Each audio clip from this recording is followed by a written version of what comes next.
Hi, my name's Jennifer, welcome back to my channel. Today I wanted to talk about my plans for spooky season. So I've got 7 books here that I want to read. A lot of these I have had on my shelf for a little while, but I've been saving them for this time of year because I feel like now is just the right time to read them.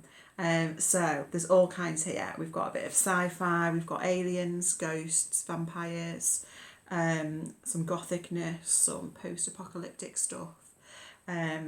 So whether I'll get to all these in October, I don't know. These will probably eke out into November, I mean maybe even December, because I also am planning on reading the Booker shortlist. So the winners announced early November, so I want to try and read those during October. I'm on to book 3 of 6 at the moment. And then I also have a constant stream of library books. I've got at least 2 waiting for me to pick up tomorrow as well, that I need to keep on top of as well. So yeah, but these over the next sort of couple of months, I'm looking forward to getting to all of these. So let's get into it. So first up is a bit of a horror sci-fi classic. It's The Body Snatches by Jack Finney. So this is the book which the film Invasion of the Body Snatchers is based on. I have not seen that film. This cover is terrifying. This sounds brilliant. I've had this for a little while. So I don't know that much about it actually at all, other than literally what it says on the blurb. So it looks like aliens are taking over the people who live, the bodies of the people who live in this village. So it sounds a bit sort of like zombie-ish, alien invasion-ish. And the first sentence of this, I really like the first sentence, I'm just going to read it to you. It says, "I warn you that what you're starting to read is full of loose ends and unanswered questions." That straight away just sounds brilliant. Okay, next up we have a ghost story. This is Dark Matter by Michelle Paver.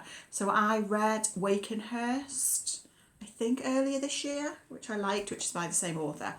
Now this book, Dark Matter, it's always mentioned when people ask for recommendations, like on Facebook groups and stuff, for scary stories, for ghost stories. This one always gets mentioned, always.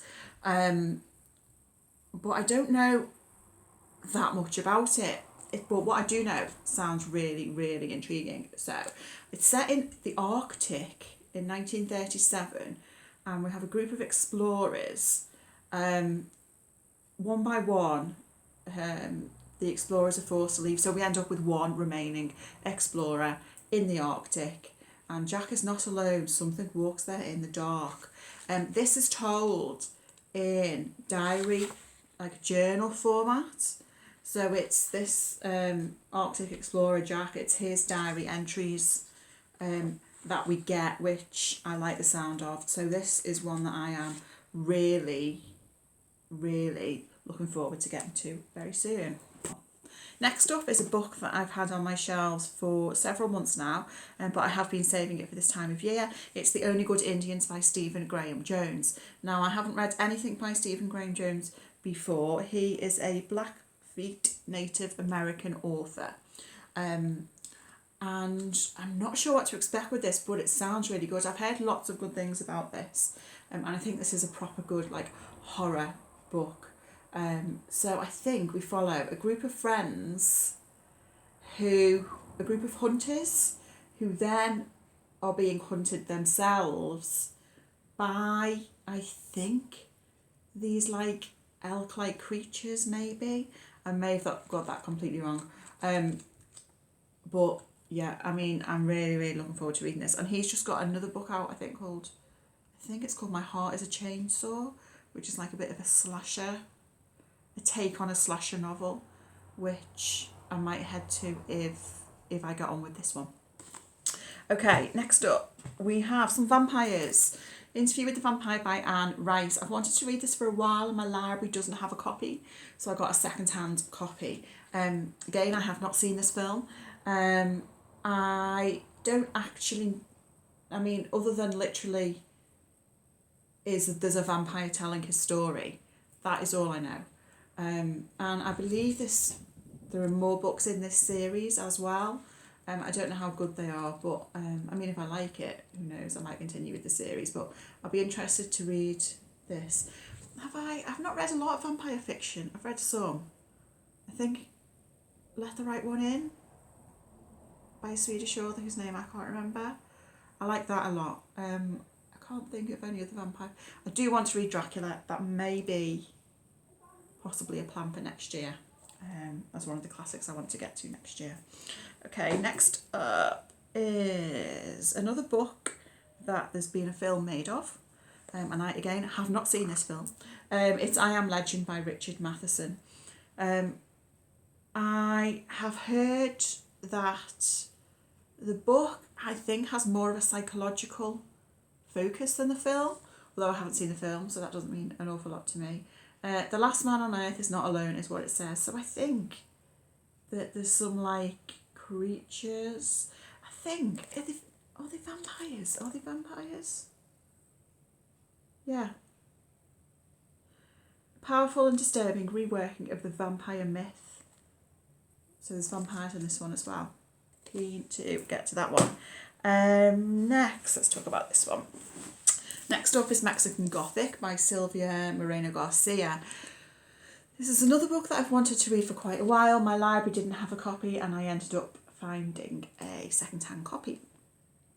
So this, obviously, as it says in the title, is Gothic, which I love. This sounds like the kind of trope that I really like as well. So we have like an outsider going to stay with a family group of people in some like old castle type house.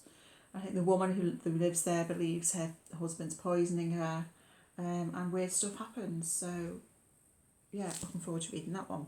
And then the last book that I wanted to mention, which I'm hoping to read in the next couple of months. This is actually a reread for me, and I mentioned this book in my video where I talk about 5 books that I want to reread.